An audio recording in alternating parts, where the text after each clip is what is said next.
Okay, hello and welcome to this lecture on the post-war consensus.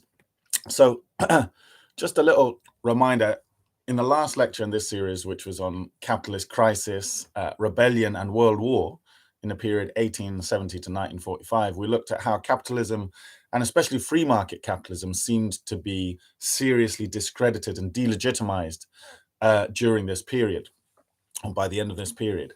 So before we go on, just pause the video for a second here and see if you can think of three things that had discredited capitalism by 1945. Three things that had happened that many people believed had happened as a result of capitalism. Okay, pause the video and see if you can think of all three. Okay, did you get them? Okay, take a minute more if you need. Okay, so there were three things that contributed, I would argue, to a major delegitimization of capitalism by 1945, and they're all linked. So firstly, the capitalist system had resulted in the Great Depression of the 1930s. The Great Depression seemed to many to be capitalism unfolding exactly as Marx had predicted. Marx believed that capitalism inevitably resulted in periodic overproduction crises, each one more devastating than the last, with mass unemployment and immiseration the result each time. And this certainly seemed to be what was happening in the 1930s. Secondly, many people blamed the rise of fascism squarely on capitalism. Fascism itself was, most historians agree, largely a product of the Great Depression, as the misery it caused led many to extremist politics, such as fascism, as a response. In other words, without the Great Depression, there would have been no Third Reich. That is to say, without capitalism, there would have been no Hitler. But fascism also resulted from capitalism for another reason, which is that Hitler and the Nazis, at least in the early years, received major support in terms of both bank loans and diplomatic support in the form of the policy of appeasement from the other major capitalist states, Britain and the USA in particular. Although not fascist themselves, many believed these powers were deliberately building up fascism in Germany as a counterweight to the Soviet Union and the rise of communism in general. And finally, of course, many believed capitalism had caused the world wars themselves, both World War I and World War II.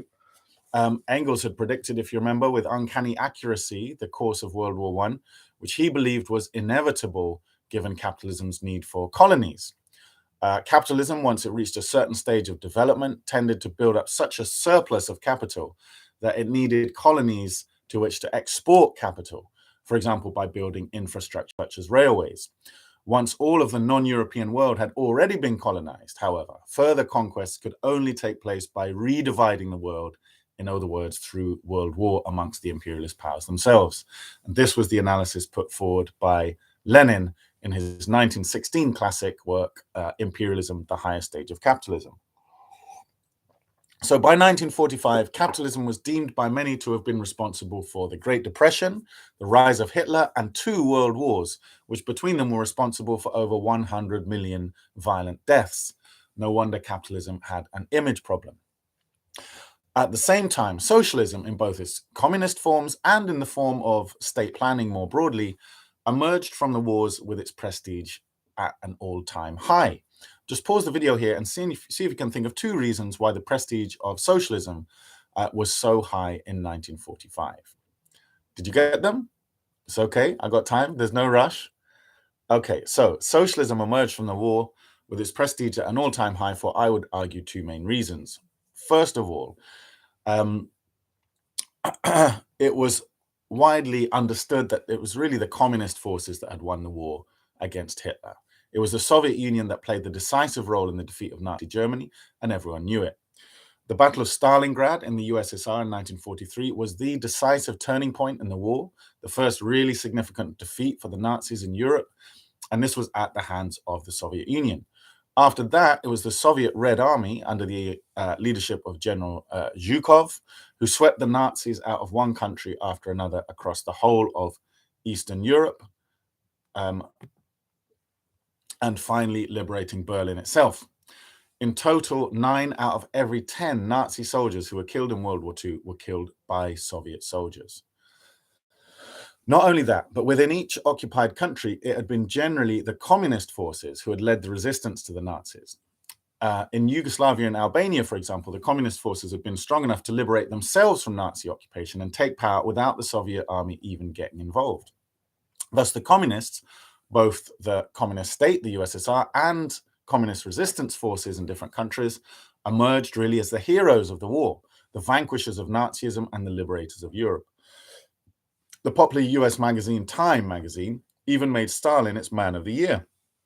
The communists were widely viewed at this point, which is before the Cold War really kicked in, as a heroic force for good. A second reason for the prestige of socialism at this point was economic. Most European countries, and certainly Britain, had before the war been run on classical liberal lines. The idea was that the government should stay out of the economy and let market forces take their course. This meant that the government had actually done very little to support the millions unemployed in the 1930s, who were seen as basically just the collateral damage of untouchable market forces. Advocates of state planning, the idea that the state itself should manage the economy in the interests of the people, were portrayed as deluded idealists whose ideas would only in practice make things worse. But during the war, the government had been forced to take over the economy in order to gear it to meet the needs of the war. Factories and mines were requisitioned for arms production. Wages and prices were regulated to ensure workers could meet their needs and were healthy enough to be productive. And in general, state planning of the economy rather than market forces were in charge. And it worked a treat. The economy was geared to meet the needs of the war, and the war was won. Not only that, but in the process, people's living standards were greatly improved. There was full employment. The scourge of unemployment had been eliminated. Wages had risen. Prices and rents were regulated to keep them affordable. And as a result, people's nutritional levels were improved and living standards in general across the board were improved during the Second World War in Britain. In other words, state planning had been put into practice and passed the test with flying colors. People began to ask, if the economy could be managed by the state to meet the needs of the economy and meet the country's needs in wartime, why could it not also be managed by the state to meet the needs of the people in peacetime? The idea of returning to a free market, free-for-all, in which millions of workers would be returned to the scrap heap of unemployment was certainly not met with enthusiasm. So this is really the ideological context for the emergence of what became known as the post-war consensus, a widespread and growing antipathy, at least, if not outright hostility towards capitalism, and increasing sympathy for socialism, even communism, and certainly the idea of state planning more broadly. But before we come to that, before we come to the post-war consensus and really what it is, I just want to say a word about the economic context as well. So just very briefly, Europe emerged from the Second World War completely devastated. Entire cities flattened, economies collapsed, and whole nations on the brink of starvation. Even in Britain, which had not been occupied during World War II, still, even there, a third of housing stock had been damaged or destroyed by bombing raids. And infrastructure such as mining and railways had been completely worn out and run down by their intense use servicing the war economy over the previous 6 years. The devastation was so total that private enterprise alone was not able to get it back on its feet. The levels of investment required government support. So you can see when we come on to one aspect of the post-war consensus, which is the nationalization, that is the taking under public ownership or state control of large swathes of the economy, you can see why there would have been more support for this, because it was just simply really only the government was the only economic entity large enough to actually take on rebuilding those devastated industries. Finally, before we come to the policies of the post-war consensus, I want to briefly touch on the party political context. So during the war, the British government was a conservative Labour coalition government, but it was led by the Conservatives. Obviously, Churchill was Prime Minister. That coalition had been specially formed to ensure national unity during the war. And this government, the wartime coalition government, commissioned a report called the Beveridge Report to examine social conditions in the country and make recommendations. The report was authored by the economist William Beveridge, who was a liberal, by the way, which is kind of significant, who made 5 recommendations based on 5 key social needs he identified. He argued that there were 5 what he called giants that needed to be slayed 5, that is major social problems that needed to be tackled by radical measures. So as we go through each of these 5 giants, pause the video after each one and see if you can guess what actual measures were later adopted to deal with each one of them. And as a hint, these were all things that were actually done shortly after the report was issued, mostly by the Labour government elected in 1945.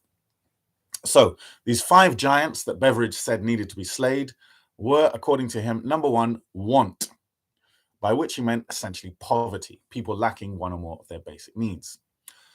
So what do you think, what measures do you think that were taken after the war to deal with the issue of want, poverty? Okay, pause the video, have a think.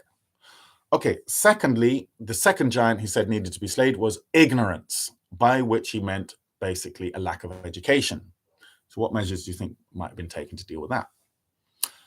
Thirdly, third giant was squalor, by which he basically meant poor housing, slum housing. So what measures do you think could be put in place to deal with that? Fourth giant was disease, by which he meant all kinds of ill health. So perhaps the easiest one here, what was done to deal with that. And the fifth giant was idleness, by which he meant unemployment. So what could be done to deal with that? So pause the video if you haven't and think, for those 5 giants, what measures do you think were taken mostly by the post-war Labour government to deal with each of those 5 giants? Want, ignorance, squalor, disease, and idleness. Okay, so we'll come to what was actually done in a moment. Having identified these 5 giants, Beveridge went on to advocate radical reforms to eliminate each of them. Some of them, such as the Education Act of 1944, were put in place by the wartime coalition government, but most of them, most of the sort of solutions, recommendations were put on the back burner as the war remained the prime focus of the government's attentions. But as the war ended and the election approached in 1945, the Labour Party promised in its election manifesto, which, by the way, is considered the first sort of really comprehensive election manifesto of modern times, the Labour Party promised it would implement all of the Beveridge report recommendations in full. The Conservative Party, meanwhile, had a somewhat different approach. Some younger Conservative MPs, such as Harold Macmillan, who later became one of the most famous One Nation Tory prime ministers, some of these younger Conservative MPs embraced the Beveridge report, but the leadership had other ideas. One anecdote suggests that Macmillan and some other One Nation Tories went to see Prime Minister Winston Churchill to press him to endorse the recommendations of the Beveridge report. They spoke to him enthusiastically about the importance of the reforms for an hour or so, whilst he sat listening impassively. And once they'd left, he turned to his assistant and asked, "Who are these pinkos? Are they in our party?" So that gives you an idea of Churchill's attitude to the report. The Conservatives did not endorse the report's findings, and in fact, that suggested that Labour's vow to implement them would turn the country into something like Nazi Germany, with overwhelming state control of people's daily lives. Labour went on to win a landslide victory in the 1945 election and duly went on to implement the Beveridge report's recommendations. The Conservative-led wartime coalition had, as I said, already implemented the Education Act of 1944, which had extended the school leaving age to 15, giving all children an extra year of secondary education, and also obligated local authorities to provide free school meals to children from poorer families and free school milk to all children, all school children, a provision which remained for primary school children, until it was withdrawn by Mrs. Thatcher in the 80s, earning her the name Thatcher the Milk Snatcher. But Clement Attlee's Labour government, elected in 1945, the first ever Labour majority government, went much further than that.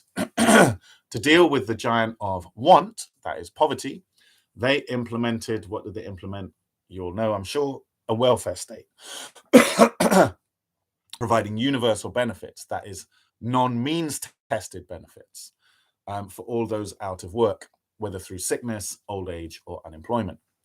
The principle of universality was widely accepted, given the indignity of the means test that the Conservative government had implemented in the 30s. Under the means test, which basically what all that means testing means testing whether people have the means to support themselves before you give them any kind of support. And if they do have the means to support themselves, obviously you don't give them the support. But the way the means test worked in the 1930s was that those seeking unemployment benefit would be forced to literally sell all of their possessions except one pair of clothes and some very basic furniture before they were entitled to any support. And this means test was widely hated and became a symbol of what was perceived as the conservatives' vindictive persecution of the poor. That is, of the very workers on whose labor the country and wealth had been built and the war was being won. Sorry, we're talking before the war, but yeah. The other principle involved was that of, so one principle, universality, right? No means testing. It's available for all, whoever's in need. The other principle involved was that of cradle to grave welfare. In other words, the idea that the government was responsible for looking after people and ensuring their dignified survival from birth till death. This was a radical principle for the time, strongly contrasting with the doctrine of self-reliance that the conservatives, following classical liberal economics, had preached before the war. And yet it was a principle that could easily be accepted by social democrats, modern liberals, and indeed one-nation conservatives alike. To deal with the giant of disease, that is ill health, the Labour government established the NHS in 1948, the country's first universal free health service. Again, universality was the principle. The health service was to be available to all, regardless of income. No means testing required. The Soviet Union had already established such a system, and there was a real need for capitalism, if it was to survive, to show that it could provide such a service too, without the need for revolution. To deal with squalor, that is poor housing, the Labour government embarked on a massive program of council house building. They did, to be fair, have to be pressured into action by a huge squat of vacant properties in London organised by the Communist Party, but they did it in the end. There was a real determination by the working class not to repeat the situation that occurred after the First World War, where war veterans, after being briefly welcomed home as heroes, were then immediately thrown onto the scrap heap of unemployment in squalid, damp housing. 500,000 houses had in fact been destroyed by bombing during the war, but the Labour government did more than just rebuild them. They built 1.2 million new houses between 1945 and 1951, and these were typically of much higher quality than those they had replaced. Finally, to deal with idleness, that is unemployment, the Labour government adopted what's called a Keynesian economic strategy aimed at maintaining full employment at all times. Keynesianism involved what's called deficit spending in times of recession to create jobs. This meant the government directly employing people, often to build infrastructure such as schools, hospitals, homes, roads, and so on. And the theory was that this would stimulate demand by putting money in workers' pockets. Those workers, the ones directly employed by the government, those workers would spend their wages, thus boosting other industries, creating new jobs in the private sector as well. Those workers then in the private sector would also spend their wages, further boosting other industries, and so on in a virtuous circle. This is what Keynes called the multiplier effect. And the idea was that creating jobs in the public sector would create many further jobs in the private sector. This would quickly lift the country out of recession, creating economic growth and therefore increased tax receipts for the government, which the government could then use to pay off the money it had borrowed and even generate a surplus to use put aside for the next recession.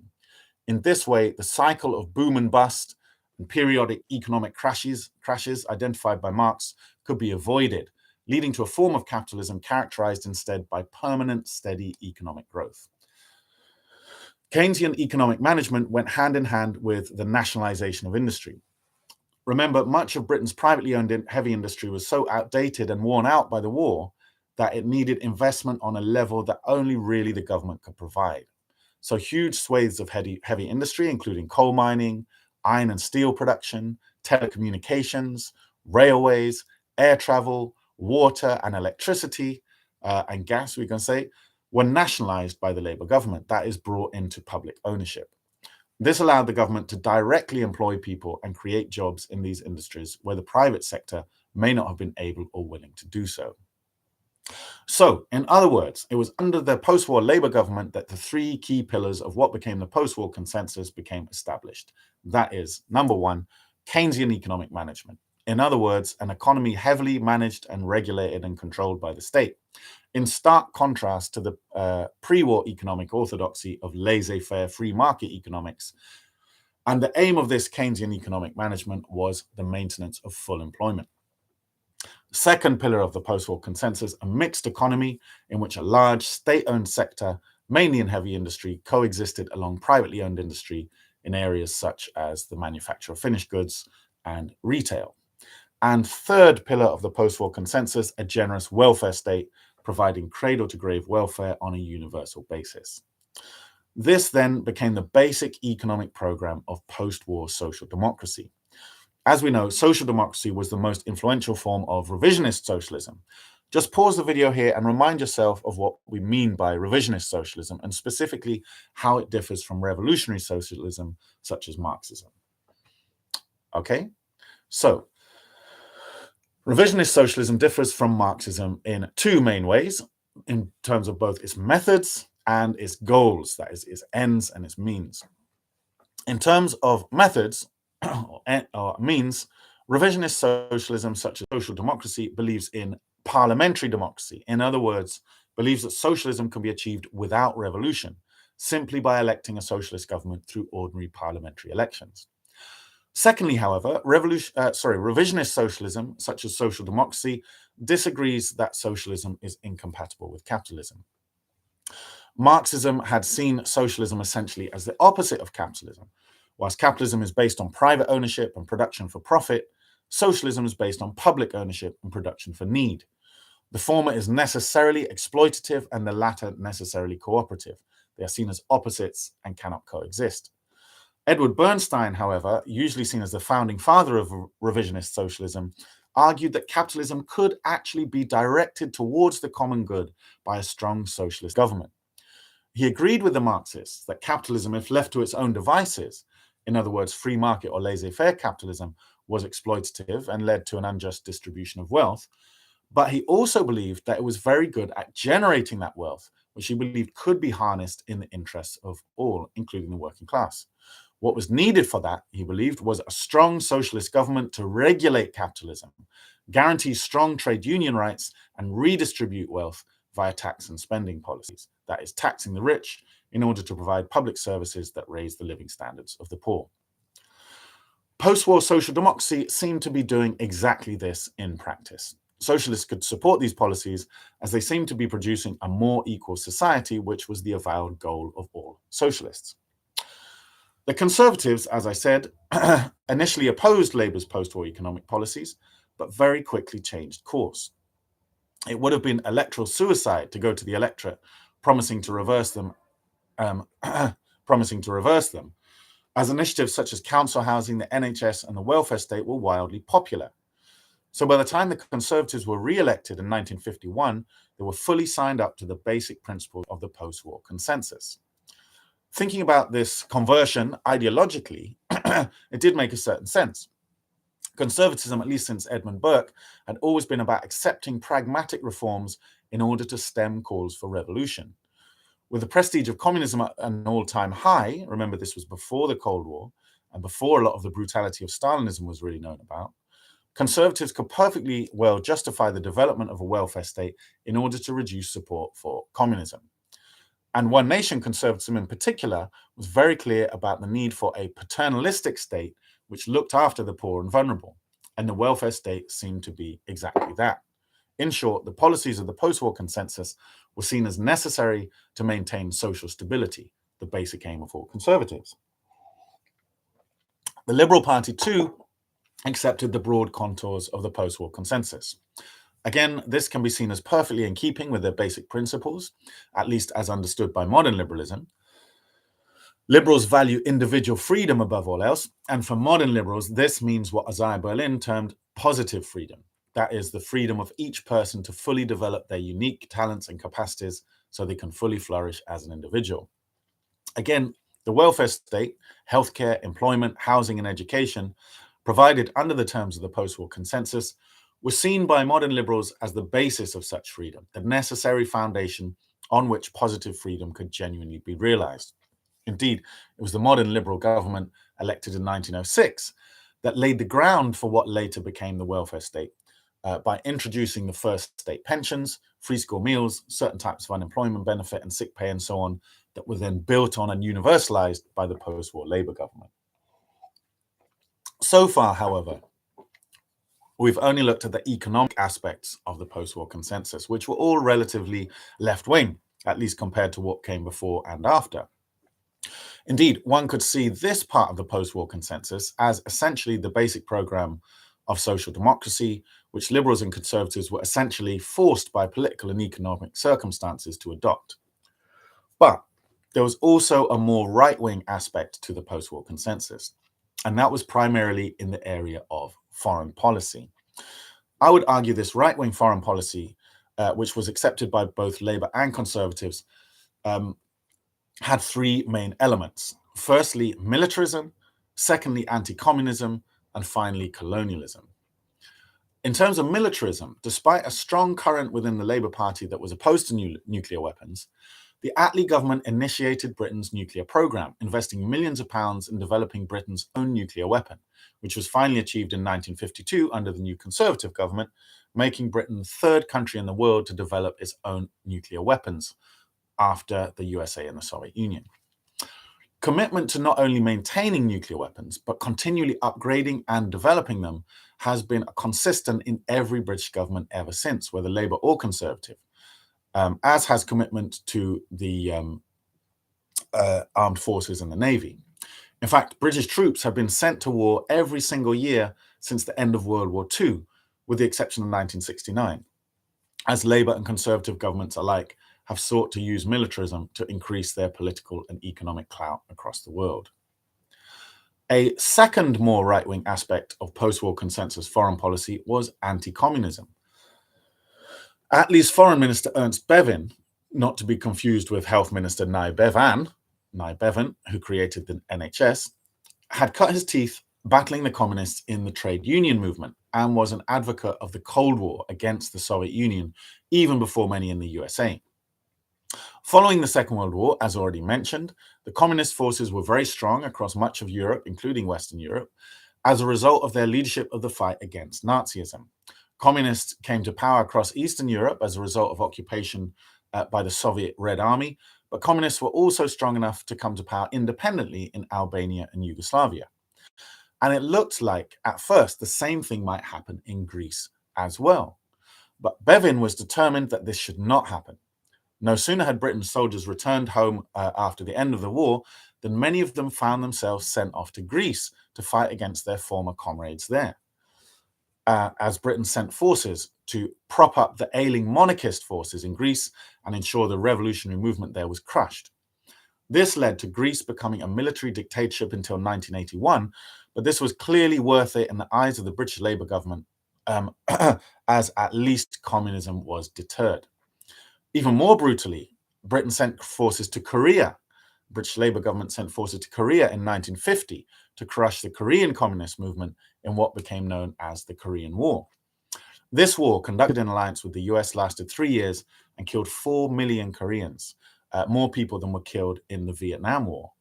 The cost of the war led to the British Labour government having to cut costs in other departments, including the Department of Health, where they abolished free prescriptions and free spectacles. Health Minister Nye Bevan resigned in protest at this abrogation of the principle of free and universal healthcare within only 3 years of its commencement. So next time you have to pay for a prescription or a pair of glasses, remember the reason you're doing so is due to the post-war Labour government's determination to drown the Korean Revolution in blood. Again, this was a policy that was followed by both Labour and Conservatives, with the Conservatives carrying on the war Labour had begun when they came to power in 1951. And Ernst Bevin was also an early advocate of the creation of NATO, the anti-communist military alliance between Western Europe and North America, created in 1949. He constantly encouraged the USA to maintain troops in Europe and commit to an anti-Soviet military alliance, and formed military alliances first with Western European countries in order to prove to the Americans that he was serious and the Europeans were united and committed to this process. Again, commitment to NATO has been a basic and unquestioned commitment of every British government ever since, whether Labour or Conservative. And the final right-wing policy principle of the post-war consensus is, I would argue, colonialism. The post-war Labour government is famous for granting independence to India in 1947, but this is only part of the story and was certainly not intended as a first step to any wider decolonisation of the British Empire. On the contrary, when it came to power, Labour commissioned a cost-benefit analysis of each country within the British Empire, looking at how much revenue it brought in compared to how much it cost. The two countries which came out as a net drain on resources as a result of the high military costs involved in suppressing the anti-colonial resistance were India and Palestine. So Attlee's government decided to pull out of both of them, but not before in each case imposing a hasty partition, which in both cases led to brutal wars, which are in fact still a cause of conflict to this very day. In the case of India, the hasty partition into India and Pakistan led to ethnic cleansing on both sides at the cost of around 1 million violent deaths. The assigning of Kashmir to India, despite its Muslim majority, was particularly contentious and has sparked violent conflict repeatedly ever since. In Palestine, the British withdrawal following decades of Britain building up a Jewish settler colony in the country led immediately to the Arab-Israeli war, which again remains still unresolved to this day, with Israeli bombing raids on Gaza Strip happening right now, even as I make this video. In the rest of the empire, however, the Labour government concluded that it would try to hang on to these colonies at all costs because they were bringing in revenue. Malaysia in particular was a key source of raw materials, rubber in particular, and was as a result one of Britain's main earners of foreign income. Britain was in fact relying on sales of Malaysian tin and rubber to pay off its dollar debt to the USA. The exploitation of Malaysian workers was extreme, and Malaysians rose up against British colonial rule in 1948. The response of the Attlee government was brutal. It sent thousands of troops to torture, murder, and massacre those involved. Again, this war against Malaysian independence was simply continued by the Conservative government when they came to power in 1951 and ended up lasting for 12 years. Across the rest of the empire, it was a similar story. Labour actually launched a policy that was actually called Make the Empire Pay, designed to extract as much revenue as possible from the colonies by stepping up exploitation of the workers there, forcing them off their land and into mines and plantations in places such as Ghana and Zimbabwe and elsewhere.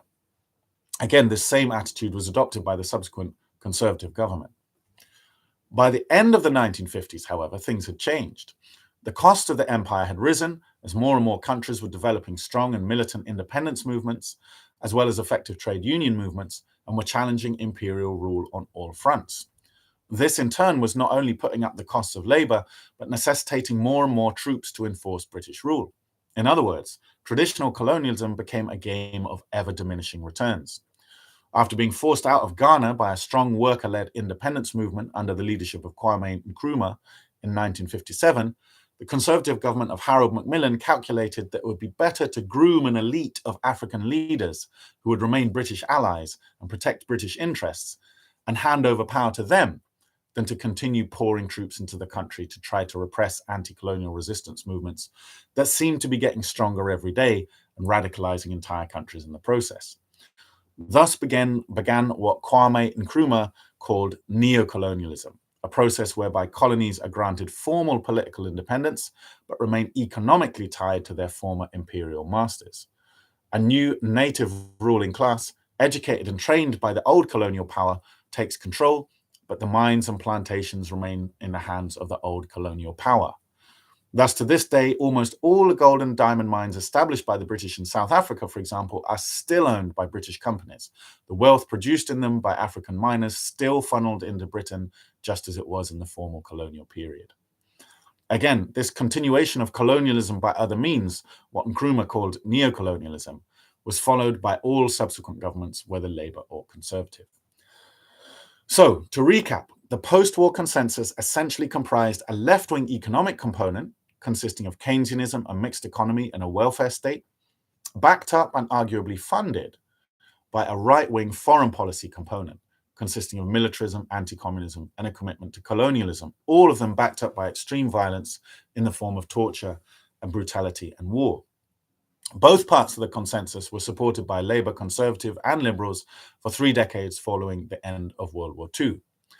These components, the left-wing economics and the right-wing foreign policy, appear to be contradictory, one seemingly based on principles of human dignity and equality, the other on principles of national chauvinism and the domination and exploitation of the less powerful by the more powerful. But this is only contradictory if we are blind to the issue of race. After all, in the words of Neely Fuller, until you understand white supremacy, everything you do understand will only confuse you. If we view the post-war consensus through the lens of white supremacy, we can see a consistent principle at work. Those deemed worthy and fully human, that is, white Western Europeans, are entitled to equality and dignity, whilst those deemed less than fully human, the oppressed and racialized masses in the colonies, are there simply to serve the interests of the whites. This is the hidden racism at the heart of the post-war consensus. Thank you for listening, and please do comment on the video, as I would love to hear your thoughts and ideas. Thank you.